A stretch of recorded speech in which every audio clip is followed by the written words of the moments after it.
भोपाल से बड़ी खबर है। मोहन कैबिनेट की बैठक खत्म हो गई है। कैबिनेट की बैठक में कई बड़े फैसले लिए गए हैं। कई मुद्दों पर, कई फैसलों पर मुहर भी लगी है।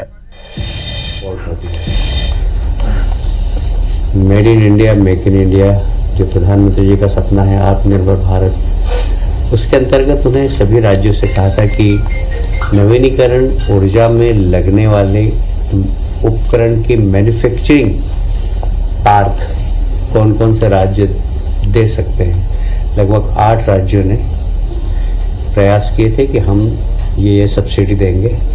उसमें मध्य प्रदेश का चयन हुआ है और लगभग केंद्र सरकार का पहले चरण में हमको 300 करोड़ का सपोर्ट भी मिलेगा। ये जो 7 तारीख को नर्मदापुरम में इन्वेस्टर मीट हो रही है, इसमें भी इसके उत्पादन करने वाले लोगों को हमने आमंत्रित किया है। ये एक बहुत बड़ा पार्क है। लगभग पहले इसकी जो लंबाई चौड़ाई थी वो 442 एकड़ भूमि थी। आज उसमें फिर हमने लगभग 442 और जोड़कर 884 एकड़ जमीन हो गई। इसमें और जमीन लगेगी तो पीछे हमारे पास और जमीन है।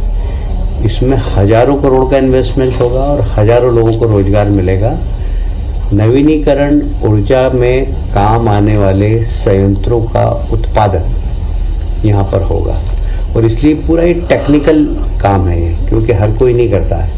और पिछले दिनों माननीय मुख्यमंत्री जी ने प्रदेश भर में जो इन्वेस्टर मीट की, उसमें बहुत सारे प्रस्ताव भी आए हैं जिसमें लोग मध्य प्रदेश में इस क्षेत्र में काम करना चाहते हैं। ये एक बहुत बड़ा बहुत बड़ा मेगा पार्क बन रहा है और मुझे बहुत प्रसन्नता है कि माननीय प्रधानमंत्री जी ने और माननीय मुख्यमंत्री जी दोनों के संयुक्त प्रयास से नर्मदापुरम में एक बहुत बड़ा औद्योगिक पार्क बनने वाला है। इधर भोपाल में कैबिनेट की बैठक हुई। बैठक में कई बड़े फैसले लिए गए, जैसे कि सोयाबीन और धान के उपार्जन को लेकर मंत्री प्रभार जिलों का दौरा करेंगे। 31 दिसंबर तक खरीदी की प्रक्रिया चलेगी। दिसंबर में धान का उपार्जन किया जाएगा और कैबिनेट की बैठक में कई अहम निर्णय इस बाबत लिया गया है। बड़े फैसले लिए गए हैं मोहन की कैबिनेट बैठक में। देखिए, जिसमें आपको बता दें कि ये सारी बातें सामने आ रही हैं। जो बैठक में फैसले लिए गए, बड़ी बातें हैं, वो यहाँ पर हम आपको स्क्रीन पर दिखा रहे हैं। 31 दिसंबर तक होगी सोयाबीन और धान की खरीदी, यानी 31 तारीख की डेडलाइन दी गई है। दिसंबर में धान का उपार्जन किया जाएगा और इसके साथ ही साथ मध्य प्रदेश में 8 से 11 दिसंबर तक गीता जयंती मनाई जाएगी। 8 से 11 से 26 जनवरी तक जन कल्याण उत्सव मनाया जाएगा मध्य प्रदेश में। और पार्वती काली परियोजना के लिए 75,000 करोड़ रुपए भी स्वीकृत कर दिए गए हैं। 2,94,000 से अधिक गांव में पानी मिलेगा। ये बड़े काम की बात है। कब तक मिलेगा विवेक पटैया? 2,94,000 घरों को पीने का साफ पानी कब तक, और क्या प्रमुख फैसले लिए गए आज की कैबिनेट बैठक में? देखिए, नर्मदा जो काली सिंध परियोजना है, पार्वती काली सिंध परियोजना जो है, उसके तहत मध्य प्रदेश और राजस्थान में पिछले कई सालों से जो जल विवाद चल रहा था, वो अब जो है खत्म हो गया है। और दोनों ही सरकारें मिलकर दोनों ही नदियों के पानी का उपयोग कैसे करेगी और उस पानी से सिंचाई के लिए तो पानी उपलब्ध होगा ही होगा, उस पानी से जो है घरों में भी पेयजल मिलेगा। ये सरकार की मध्य प्रदेश सरकार की परियोजना है और केंद्र सरकार के सहयोग से ये परियोजना पूरी होने जा रही है। आज कैबिनेट में इसको जो है चर्चा हुई है, मंजूरी मिली है। इसके साथ ही आज कैबिनेट की बैठक में ये भी तय हुआ है कि आने वाले दिनों में दिसंबर के महीने में ही गीता जयंती मध्य प्रदेश सरकार भव्य रूप से मनाएगी। जैसा कि पहले दशहरा मनाया गया, गोवर्धन पूजा मनाई गई, उसके बाद अब गीता जयंती मनाई जाएगी। वर्ल्ड रिकॉर्ड जो है मध्य प्रदेश में बनेगा गीता जयंती का, एक साथ पाठ करने का, गीता पाठ करने का।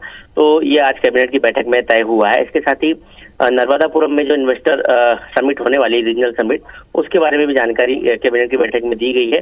और नर्मदापुरम में ही जो बाबई में जो पार्क बन रहा है, इंडस्ट्रियल पार्क बनेगा, जिसमें नवकरणीय ऊर्जा के जो उपकरण हैं वो वहाँ तैयार होने का पार्क बन रहा है। ये आज कैबिनेट की बैठक में फैसला हुआ है। कई महत्वपूर्ण फैसले आज की कैबिनेट की बैठक में मुख्यमंत्री डॉक्टर मोहन यादव की अध्यक्षता में हुई इस बैठक में हुए हैं। कालिदास सम्मान समारोह को लेकर हुए, धान खरीदी जो शुरू हो गई है उस धान खरीदी को लेकर मुख्यमंत्री ने मंत्रियों से कहा है कि वो उपार्जन केंद्रों पर जाए, निरीक्षण करें और रिपोर्ट सौंपें। धन्यवाद जानकारी के लिए आपका।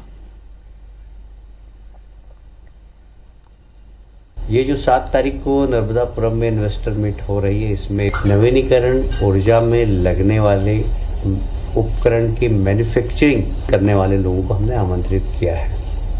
ये एक बहुत बड़ा पार्क है। लगभग पहले इसकी जो लंबाई चौड़ाई थी वो 442 एकड़ भूमि थी। आज उसमें फिर हमने लगभग 442 और जोड़कर 884 एकड़ जमीन हो गई। इसमें और जमीन लगेगी तो पीछे हमारे पास और जमीन है। इसमें हजारों करोड़ का इन्वेस्टमेंट होगा और हजारों लोगों को रोजगार मिलेगा।